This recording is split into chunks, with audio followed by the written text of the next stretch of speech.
तो चलिए स्टार्ट करते हैं अपन बाइनरी सॉल्यूशन। देखते हैं बाइनरी सॉल्यूशन क्या होता है। Binary solution, binary solution, the solution containing, the solution containing two components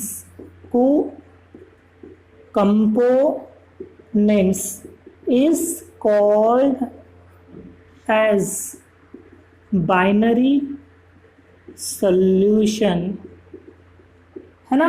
binary solution ये एक ऐसा सॉल्यूशन होता है जो कंटेन करते हैं दो कंपोनेंट्स। कितने कंपोनेंट्स? दो कंपोनेंट्स को ये कंटेन करता है। ऐसा सॉल्यूशन को हम बाइनरी सॉल्यूशन के नाम से जानते हैं। That means x1 plus x2 equals to 1, x1 plus x2 equals to 1, ये होता है बाइनरी सॉल्यूशन। ये जो इक्वेशन, ये इक्वेशन कहाँ से आया? ये मोल फ्रैक्शन के एडिशन से आया। और बाकायदा अपन इसको प्रूव भी करेंगे अपन आगे चल के, जहां पर ये जो x1 है और जो x2 है, x1 का मतलब होता है, अच्छा ये जो x है ना, इस x को बोलते हैं मोल फ्रैक्शन। क्या कहते हैं? Mole fraction. क्या कहते हैं? Mole fraction. और यहाँ पर 1 आया तो 1 को अपन किससे डिनोट करते हैं? सॉल्वेंट से। और 2 आया तो इसको सॉल्यूट से डिनोट करेंगे। तो यहाँ पर वही x1 है, that means mole fraction of क्या हो जाएगा? Solvent. Mole fraction of solvent. और x2 क्या हो जाएगा? Mole fraction of solute. Okay, तो ये था हमारा बाइनरी सॉल्यूशन। बाइनरी सॉल्यूशन एक ऐसा सॉल्यूशन होता है जो कंटेन करते हैं दो कंपोनेंट। ये पहला कंपोनेंट सॉल्वेंट था, दूसरा कंपोनेंट सॉल्यूट का। और जब इन दोनों का एडिशन करते हैं तो हमेशा यूनिटी क्या है? इक्वल्स टू क्या आएगा? यूनिटी। यूनिटी का मतलब होता है 1, है ना। अब इसको अपन प्रूव करने जा रहे हैं। तो सबसे पहले अपन समझते हैं कि मोल फ्रैक्शन क्या होता है ना। तो अगला टॉपिक है हमारा मोल फ्रैक्शन, जो डिनोट करते हैं अपन इसको H से। किससे डिनोट करते हैं अपन? H से। ठीक है, तो चलिए स्टार्ट करते हैं। the ratio of number of moles of that components, the ratio of number of mole of that component to the total number of moles of all the components present in the solution। क्या बोले? the ratio of, basically mole fraction. ये जो mole fraction ये क्या है भाई? Mole fraction एक ratio है। क्या है? एक रेशियो है। किसका? नंबर ऑफ मोल्स का। Number of mole of that component. वो सॉल्वेंट की बात कर रहा है या सॉल्यूट की बात कर रहा है ना। तो मैं यहाँ पर आपको समझाने के लिए बताता हूँ कि number of mole of that component, number of mole of that component to the total number of mole of all the component. तो यहाँ पर कंपोनेंट है सॉल्वेंट का और किसका? सॉल्यूट का। तो अगर आप सॉल्वेंट की बात कर रहे हो तो यहाँ पर 1 आएगा, और अगर आप सॉल्यूट की बात करें तो यहाँ पर N2 आएगा। तो N1 प्लस N2, ये था हमारा मोल फ्रैक्शन। क्या बोले भाई? मोल फ्रैक्शन एक ऐसा रेशियो है, number of mole of that component. वो सॉल्वेंट की बात कर रहा है या सॉल्यूट की बात कर रहा है? अगर वो सॉल्वेंट की बात कर रहा है तो यहाँ पर आएगा 1, और अगर वो सॉल्यूट की बात कर रहा है तो यहाँ पर आएगा 2। तो number of mole of that component to the total number of, देखो टोटल कर दिए, the total number of all the components, मतलब सॉल्वेंट का और सॉल्यूट का। तो ये हो गया मोल फ्रैक्शन ऑफ सॉल्वेंट और ये हो गया मोल फ्रैक्शन ऑफ सॉल्यूट। बात समझ में आ रही है? क्या बोले भाई? मोल फ्रैक्शन बेसिकली एक रेशियो है। किसका? Number of mole of that component to the total number of all the components. यही है मोल फ्रैक्शन। और जब भी हम इसको एडिशन करते तो इसका जो आंसर आएगा वो हमेशा 1 आएगा। 1 का मतलब यूनिटी आएगा। बाकायदा अपन यहाँ पर प्रूव करते हैं इसको। चलिए इसका प्रूव करते हैं अपन। ओके, किसका? कि जो x1 प्लस x2 जो है वो क्या होता है? हमेशा 1 होता है। तो इसे हम यहाँ पर क्या करेंगे? प्रूव करेंगे, है ना। तो पहला, mole fraction of solvent. Mole fraction of solvent क्या होता है? Mole fraction of solvent, x1 की value n1 divide by n1 plus n2, equation number 1। और मोल फ्रैक्शन किसका? सॉल्यूट का। किसका? सॉल्यूट का। क्या होगा भाई? x2 equals to n2 divide by n1 plus n2, equation number 2। Now adding equation 1 and 2, और जैसे ही हमने इक्वेशन नंबर 1 और इक्वेशन नंबर 2 को ऐड किए तो क्या बनेगा? x1 plus x2 equals to n1 divide by n1 plus n2 plus n2 divide by n1 plus n2। और देखो यहाँ पर n1 प्लस n2 और n1 प्लस n2 दोनों में कॉमन है ना, तो हम इसको कॉमन निकाल सकते हैं n1 प्लस n2। और जैसे ही हमने 1 upon n1 plus n2 common निकाले तो यहाँ पर क्या बचा? n1 बचा प्लस यहाँ पर क्या बचा? n2 बचा। और देखो यहाँ पर n1 प्लस n2, यहाँ पर भी n1 plus n2, n1 plus n2 से क्या हो जाएगा? कैंसिल, और क्या आ जाएगा? 1। तो x1 plus x2 equals to क्या हो गया? 1। ये हो गया इसका प्रूफ। बात समझ में आई? तो हमेशा जो बाइनरी सोल्यूशन के लिए जो मोल फ्रैक्शन का जो एडिशन आएगा वो हमेशा क्या आएगा? यूनिटी आएगा। बात समझ में आ गई? तो ये था हमारा टॉपिक में सा बाइनरी सोल्यूशन और एक मोल फ्रैक्शन। ओके, तो चलिए शुरू करते हैं हमारा इम्पोर्टेंट टॉपिक, वो है राउल्स लॉ। कौन था? राउल्स लॉ, है ना। Raoult's law. अच्छा, ये जो राउल्स लॉ जो है हम वोलेटाइल कंपोनेंट के लिए पढ़ रहे हैं। किसके लिए पढ़ रहे हैं? Volatile component. वोलेटाइल का मतलब होता है कि जो वाष्पशील है, जो वेपराइज है ना, उसे अपन वोलेटाइल कंपोनेंट कहते हैं। तो राउल्स लॉ अपन किसके लिए पढ़ रहे हैं? Volatile component. और ये जो टॉपिक है राउल्स लॉ, ये एग्जाम के पॉइंट ऑफ व्यू से बहुत ज़्यादा इंपॉर्टेंट हो, चाहे वो बोर्ड हो, चाहे वो एंट्रेंस हो, MST CT हो, JEE हो या फिर नीट हो, हर एग्जाम में इसका इंपॉर्टेंट रोल प्ले कर रहा है ना। अच्छा, यहाँ पर क्वेश्चन ऐसा आ सकता है, state and explain Raoult's law, है ना। State and explain Raoult's law. तो सबसे पहले अपन इसका देखेंगे स्टेटमेंट। क्या देखेंगे? Statement. Okay, Raoult's law is states that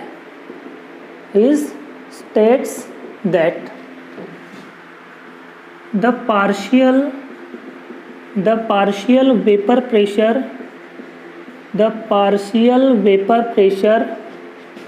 of any volatile component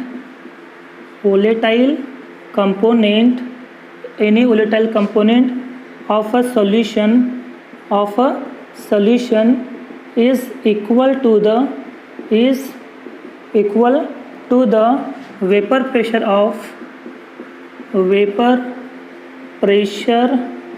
of the pure component multiplied by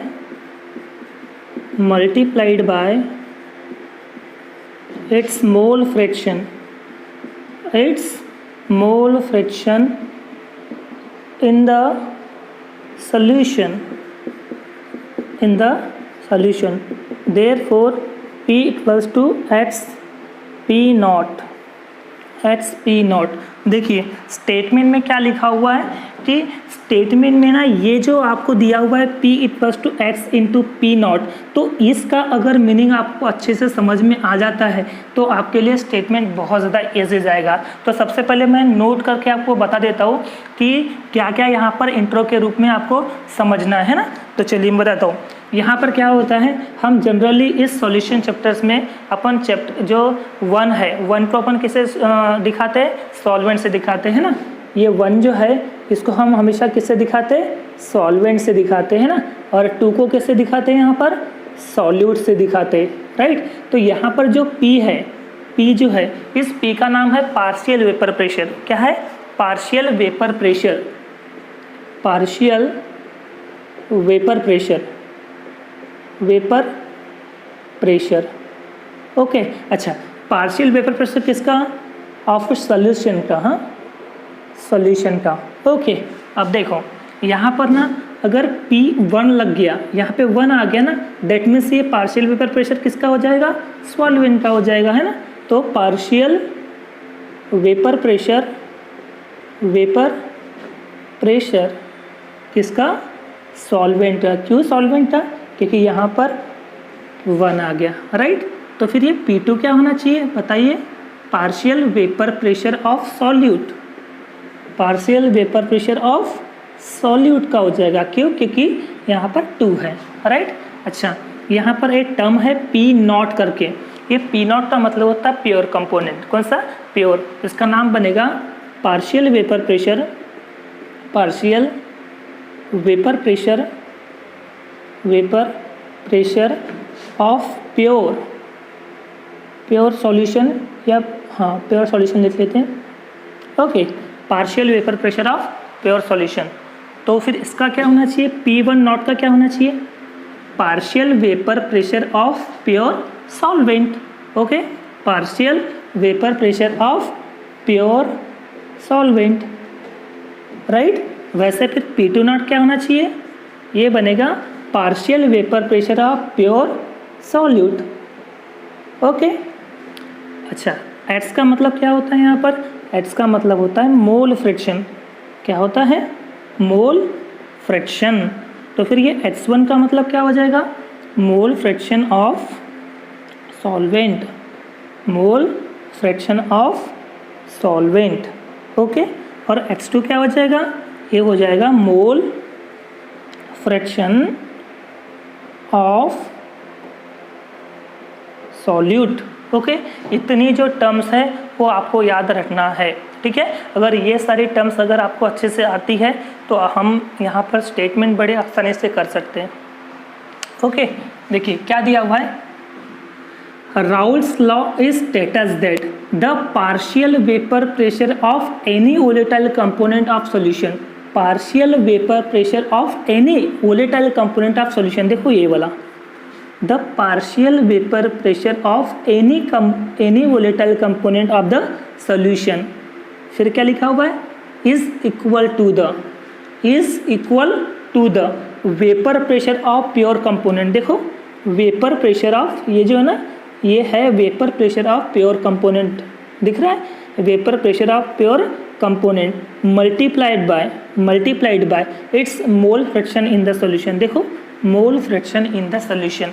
क्या बोले भाई statement, Raoult's law is states that the partial vapor pressure of any volatile component of the solution is equal to the partial vapor pressure of pure component multiplied by its mole fraction in the solution।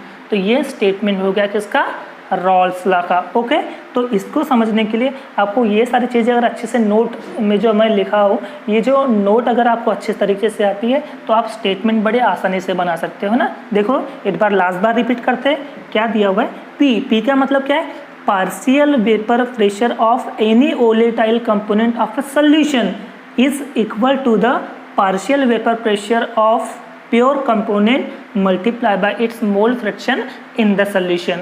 ये हो गया Raoult's law का statement. Okay, अब इसको हम यहाँ पे proof करेंगे। ओके, प्रूफ करने के लिए मेरे को यहाँ पे रफ करना पड़ेगा। चलिए मैं इसको रफ कर देता हूँ।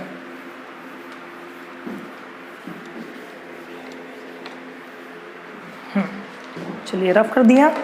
अब यहाँ पर हम एक्सप्लेन करेंगे इसको। एक्सप्लेन हमें पता है अकॉर्डिंग टू राउल्स लॉ। भाई राउल्स लॉ क्या बोलता है? वो बोलता है the partial vapour pressure of any volatile component of the solution is equal to the partial vapour pressure of pure component of the solution multiply by its mole fraction. Okay, ये था हमारा Raoult's law. अच्छा, अगर मेरे को यहाँ पर solvent के लिए बनाना है, फॉर सॉल्वेंट, अगर मेरे को सॉल्वेंट के लिए बनाना है तो ये इक्वेशन क्या बनेगा? ये बनेगा P1 equals to X1 P1 not. Okay, और इसी इक्वेशन को अगर मेरे को सॉल्यूट के लिए बनाना है तो मैं कैसा बनाऊंगा? फॉर सॉल्यूट ये बनेगा P2 equals to X2 P2 naught. Equation number 2 हो गया। अब ये इक्वेशन नंबर 1 और इक्वेशन नंबर 2 है, इनको हम ऐड करेंगे। क्या करेंगे? ऐड। तो ऐडिंग करने के लिए अपने को टोटल पार्शियल वेपर प्रेशर लेना पड़ेगा। तो total partial vapour pressure is given by, है ना, इसको हम चलिए PT से दिखा देते हैं। वैसे P से भी दिखाए तो चलता है, तो हम यहाँ पर PT से दिखाते हैं ना। PT इक्वल्स टू क्या है? P1 प्लस P2, है ना, P1 plus P2। Sorry, equation number इसको 3 दे देंगे अपन, है ना। इक्वेशन नंबर 1 तो इसको ऑलरेडी दे चुके हैं, इसको इक्वेशन नंबर 2 दे दिए, तो हमने इसको इक्वेशन नंबर 3 दे दिए, है ना। अब बस इक्वेशन नंबर 1 इक्वेशन नंबर 2 की वैल्यू वहाँ पे पुट कर दो। क्यों? क्योंकि P1 और P2 की तो वैल्यू वहाँ पे पुट करना है, इक्वेशन आ जाएगा हमारे पास, है ना। तो क्या करेंगे? Put equation 1 and 2 in equation number 3। चलिए इक्वेशन नंबर 3 में पुट कर देंगे तो हमें क्या मिलेगा? PT इक्वल्स टू, अच्छा P1 की वैल्यू क्या थी? ये थी X1 P1 not, X1 P1 not. Okay, P2 की वैल्यू कितनी थी? X2 P2 not. ओके, चलिए इसको इक्वेशन नंबर 4 दे देते हैं, है ना। स्टार्टिंग में हमने पढ़े थे बाइनरी सॉल्यूशन। बाइनरी सॉल्यूशन का इक्वेशन क्या था? X1 plus X2 equals to 1, है ना। तो यहाँ जरूरत पड़ेगी उसकी for binary solution. Binary solution के लिए इक्वेशन क्या था? वो था X1 plus X2 equals to 1, right. अगर हमें यहाँ से X1 की वैल्यू निकालना रहा तो जो X2 है ये प्लस में है, जब वो राइट हैंड साइड में जाएगा तो क्या माइनस में बनेगा? तो ये बनेगा 1 माइनस X2। ये इक्वेशन दे दी हमने 5, है ना। तो ये जो X1 की जो वैल्यू है, इस X1 की वैल्यू मैं इक्वेशन नंबर 4 में पुट कर देता हूँ। चलिए put equation 5 in equation number 4। तो जैसे ही मैंने इक्वेशन नंबर 5 को इक्वेशन नंबर 4 में पुट करूँगा तो ये बनेगा PT इक्वल्स टू, अच्छा X1 की वैल्यू कितनी है? 1 माइनस X2 इंटू क्या हो जाएगा?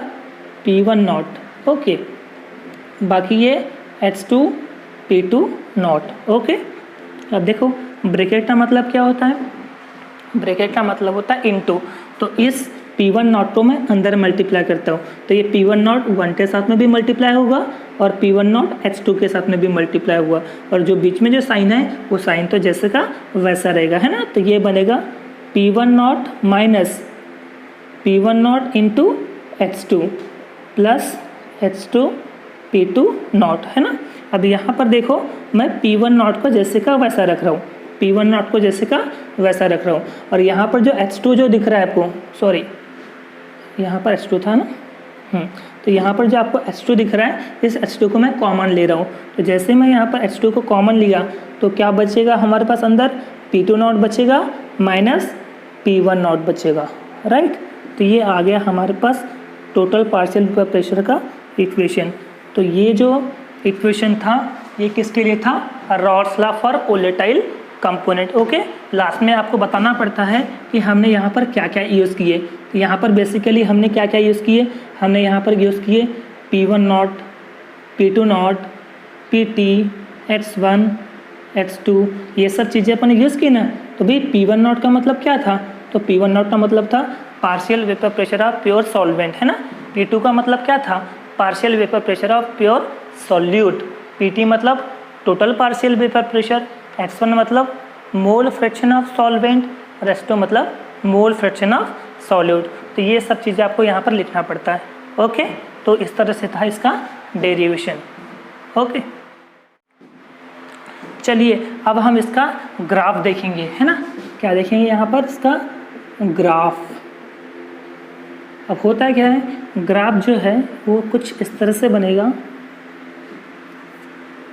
इस तरह से ग्राफ बनेगा। अच्छा, यहाँ पर जो एक्स-एक्सिस में अपन लेते हैं मोल फ्रैक्शन, मोल फ्रैक्शन। अब ये मोल फ्रैक्शन किसका, सॉल्यूट का, मोल फ्रैक्शन ऑफ सॉल्यूट, और डिनोट कैसे करते हैं अपन, H2 से। ओके, और इधर लेते हैं अपन वेपर प्रेशर। क्या लेते हैं, वेपर प्रेशर, जिसको हम यहाँ से डिनोट करेंगे P से। तो देखिए यहाँ पर, तो ये जो ग्राफ बनेगा Raoult's law for volatile component के लिए जो ग्राफ बनेगा वो किस किस के बीच में बनेगा, ये बनेगा H2 mole fraction of solute versus किसका, P का, मतलब वेपर प्रेशर का। मोल फ्रैक्शन ऑफ सॉल्यूट और पार्शियल वेपर प्रेशर के बीच में बनेगा ये इसका ग्राफ। ओके, अब यहाँ पर बिकॉज ऑफ, क्योंकि क्या है यहाँ पर कि जो P1 नॉट और P2 नॉट जो है, मतलब partial vapour pressure of pure solvent और partial vapour pressure of pure solute, ये जो है ये रहते हैं कांस्टेंट। और ये कांस्टेंट रहने की वजह से P1 नॉट और P2 नॉट कांस्टेंट रहने की वजह से इनका जो ग्राफ आएगा, इनका जो ग्राफ आएगा वो स्ट्रेट लाइन में आएगा।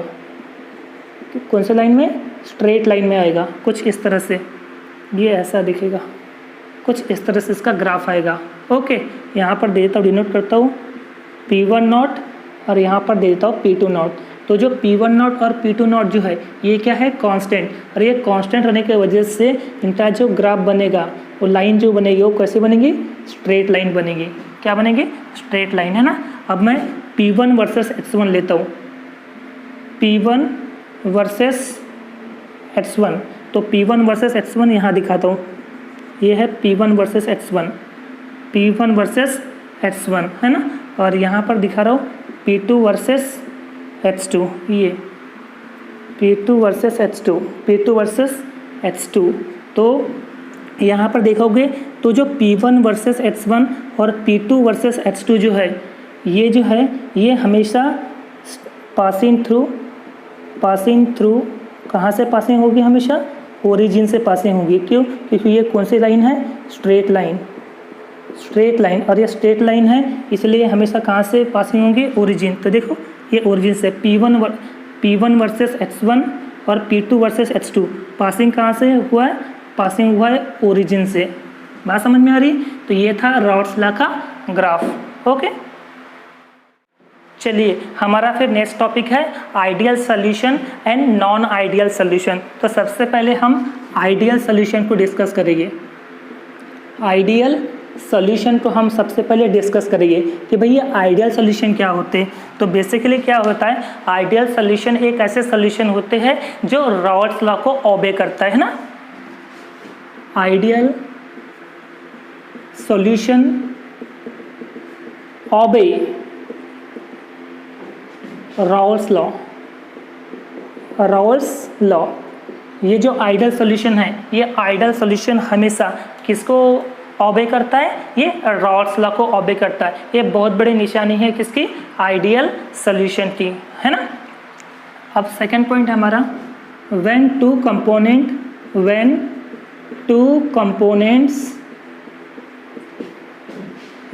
Components form an ideal solution forms an ideal solutions are mixed, then no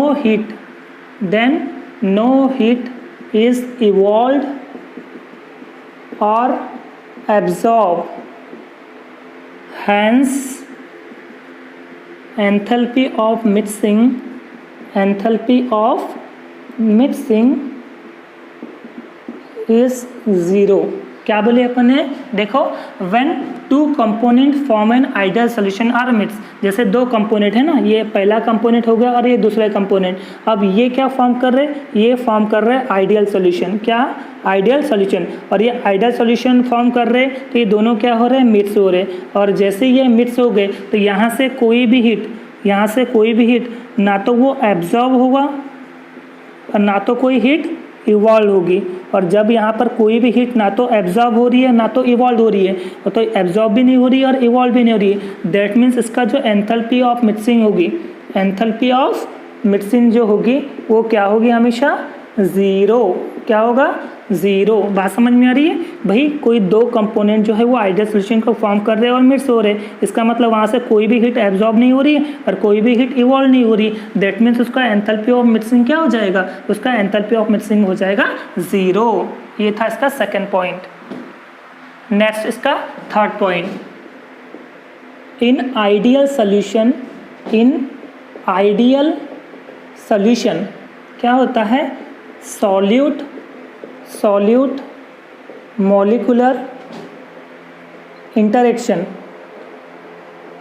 interaction solvent, solvent, solvent, solvent molecular interaction, molecular interaction and solute, solvent, solute solvent molecular interaction, interaction are comparable, are comparable।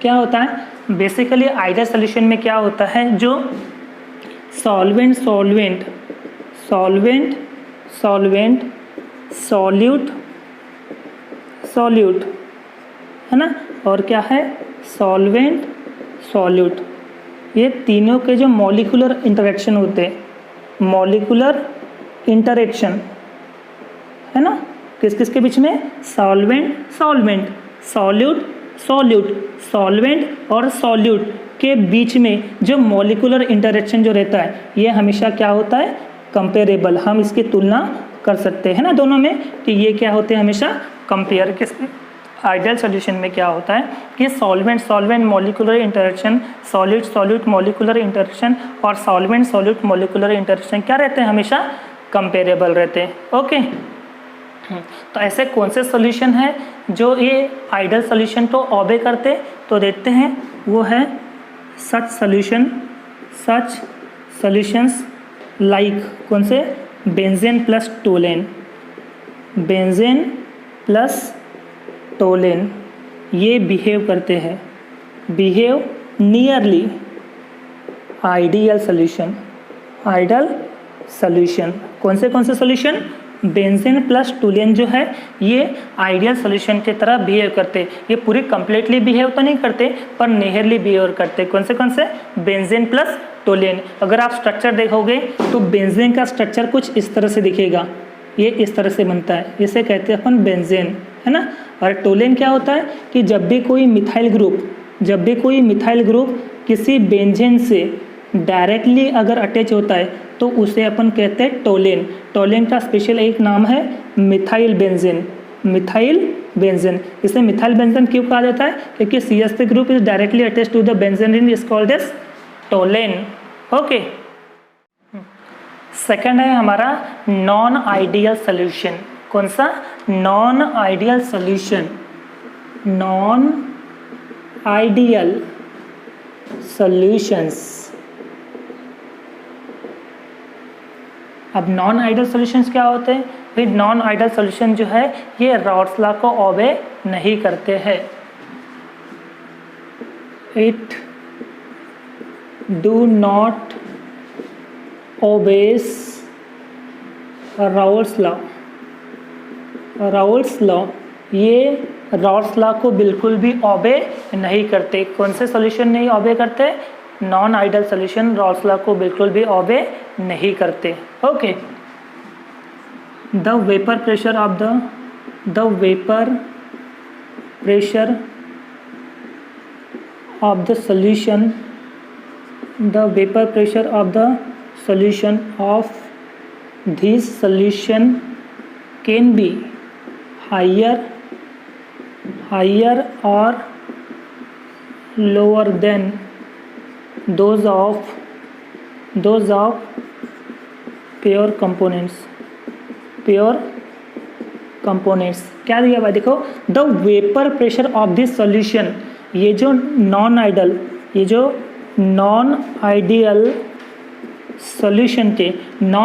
Solution के जो vapour pressures है, कौन से pressure, vapour pressure जो है वो हो सकता है हायर या तो लोअर हो सकता है, हायर भी हो सकता है या फिर लोअर भी होता है, किसके कंपैरिजन में, than those of pure component से, प्योर कंपोनेंट। भाई क्या बोले अपन ने, नॉन आइडियल सॉल्यूशन के जो वेपर प्रेशर होते हैं वो हो सकता है हायर या हो सकता है लोअर, किसके कंपैरिजन में, प्योर कंपोनेंट के। ओके, नेक्स्ट है deviation from the Raoult's law.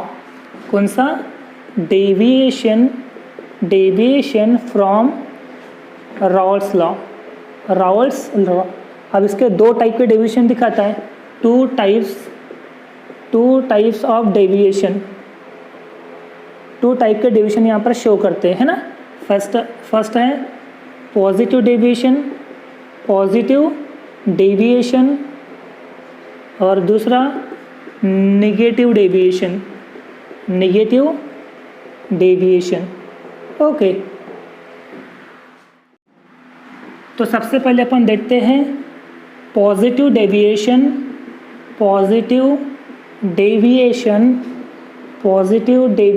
From Raoult's law.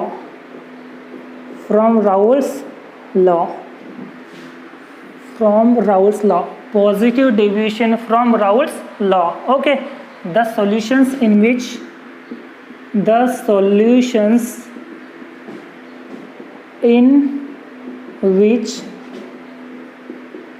solute solvent intermolecular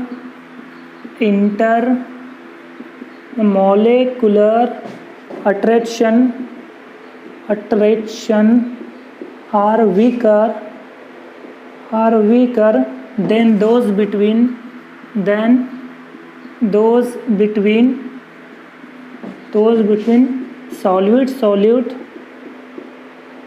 solute molecules and solvent molecules show positive deviation।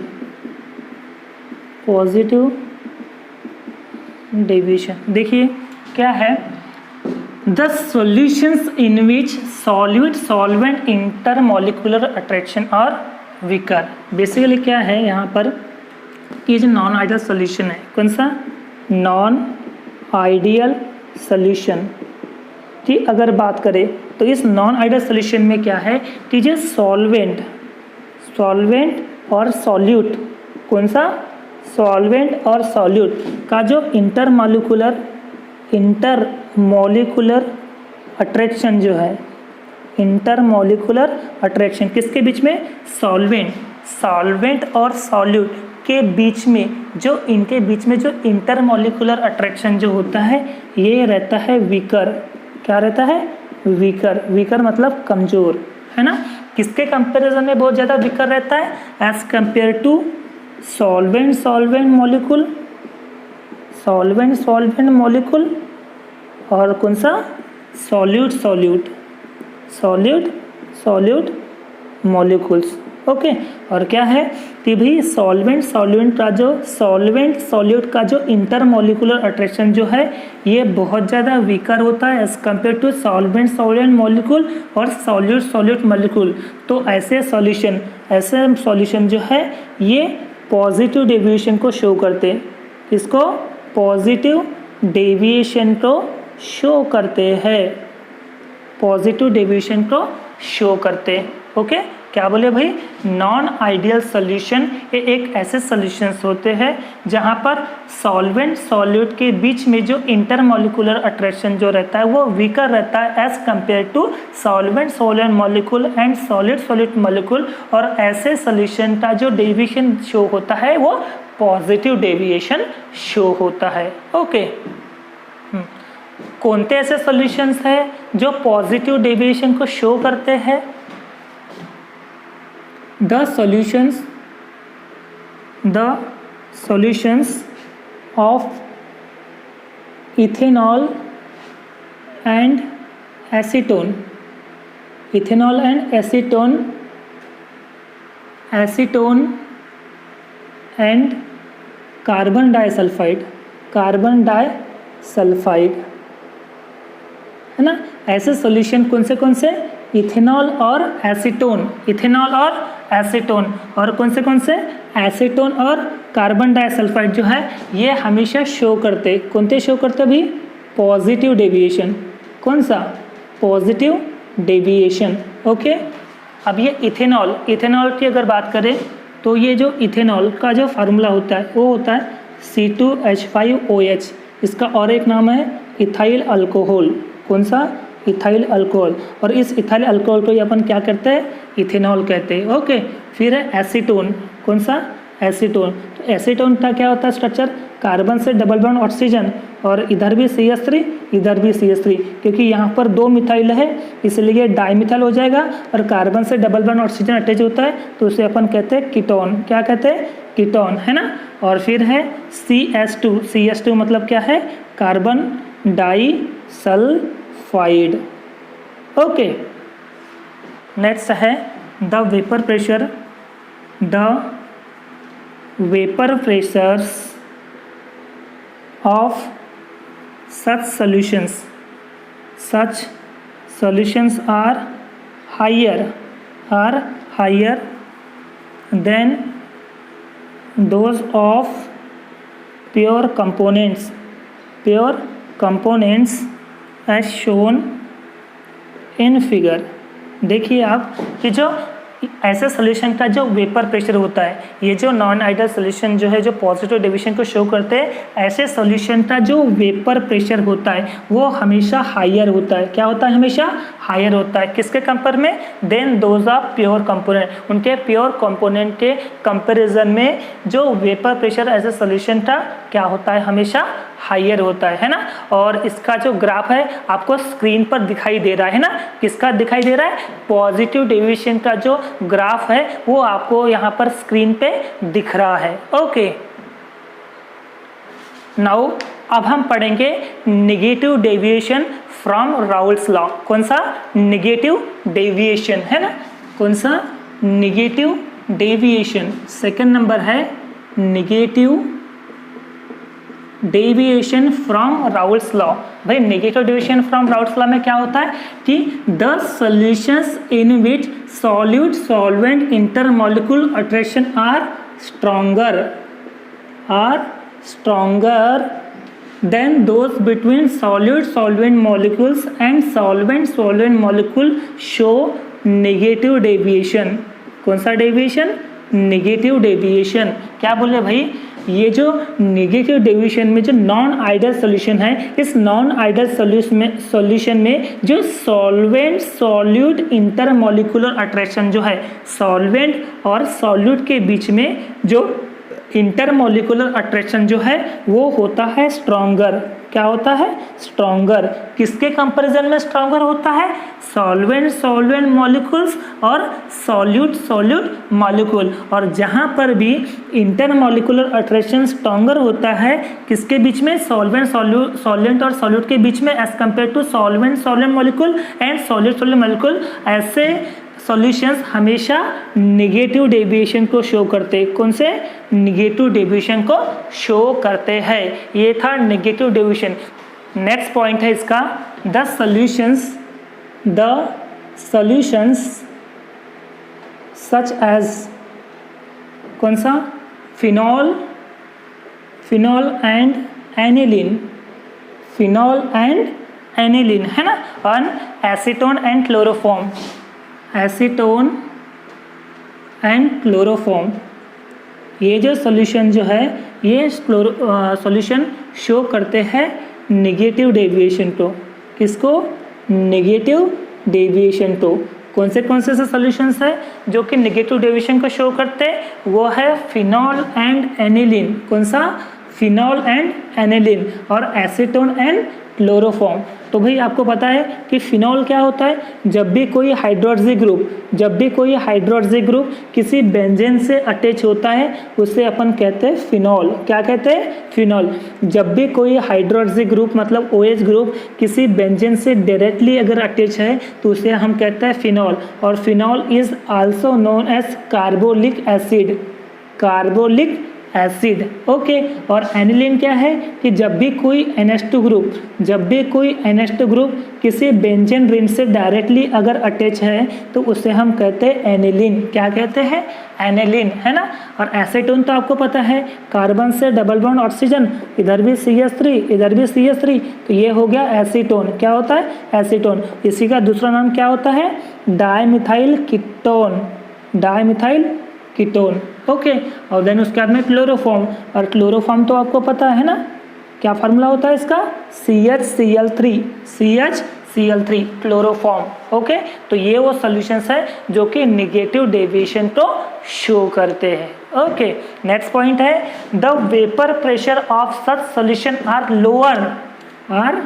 Lower than those of pure component as show in the figure. भाई negative deviation का जो vapour pressure है, negative deviation में जो non ideal solution का जो vapour pressure होता है वो हमेशा क्या होता है? लोअर होता है। किसके कंपैरिजन में लोअर होता है? एज कंपेयर टू उसके प्योर कंपोनेंट, है ना। क्योंकि यहाँ पे प्योर कंपोनेंट से लोअर है वेपर प्रेशर जो आपको फिगर में दिखाई दे रहा है। देखिए आपके स्क्रीन पर नेगेटिव डेविएशन का ग्राफ शो हो रहा है।